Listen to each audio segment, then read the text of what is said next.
Emma et Amy de Coralie Sodo et Raphaël Michaud chez Epsilon Jeunesse. Emma et Amy sont amies depuis si longtemps qu'aucune des deux ne saurait dire depuis quand. Elles ne se quittent jamais.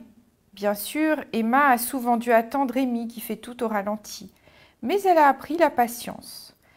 Désormais, les deux amies prennent leur temps. Les journées s'écoulent doucement et se ressemblent. Le matin, au marché, Amy porte le cabas. De retour à la maison, Emma prépare le repas. Emma va chercher le courrier, Amy remplit les papiers. Et quand Amy nettoie le parquet, Emma s'occupe des toiles d'araignée. Aujourd'hui, c'est jour de fête. Amy souffle ses 123 bougies.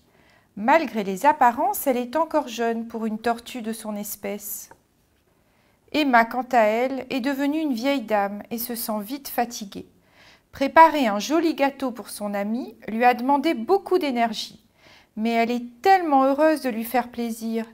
Elle lui offre un petit paquet, facile à déballer.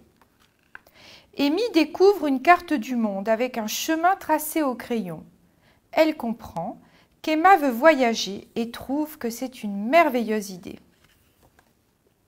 Au petit matin, les deux amies prennent la route.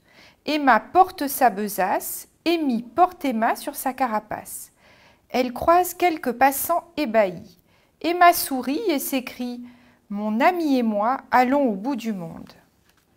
Alors parfois, un monsieur, une dame ou un groupe d'enfants répond en souriant « Mais à cette allure, vous n'êtes pas arrivé ».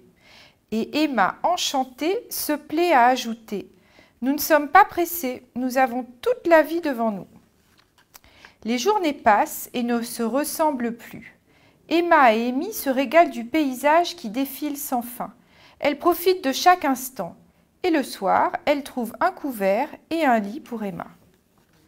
Parfois, elles restent plusieurs jours au même endroit pour se reposer et partager le quotidien des gens qu'elles rencontrent. Puis, elles reprennent leur périple. De ville en ville et de pays en pays, elles apprennent toujours plus. Leur aventure est fascinante. Elles sont heureuses. Curieusement, depuis plusieurs jours, les deux amies croisent des tortues. Cela rend Amy mal à l'aise, elle qui a toujours vécu au milieu des humains. Elle n'ose pas vraiment s'approcher, préférant observer ses semblables à distance. Au fil des jours, sa timidité s'estompe et la curiosité aidant, elle finit par se faire de nouvelles amies. Emma est ravie de voir Amy épanouie, ici, au bout du monde. Ce soir, il fait doux. Emma sourit à Amy et lui souhaite bonne nuit. Les deux amies s'endorment à la belle étoile, blotties l'une contre l'autre. Le lendemain, lorsqu'Amy se réveille, Emma a disparu. Et quand le soleil est au plus haut dans le ciel, Amy sait que son amie ne reviendra pas. Alors elle pleure, longtemps. Toutes ces années partagées, tous ces souvenirs, Amy est triste. Et puis, quand s'approche une tortue, puis une autre et encore une autre, Amy comprend. Amy sourit, elle pense à Emma, elle pense « Merci, il est temps pour Amy de commencer sa nouvelle vie ».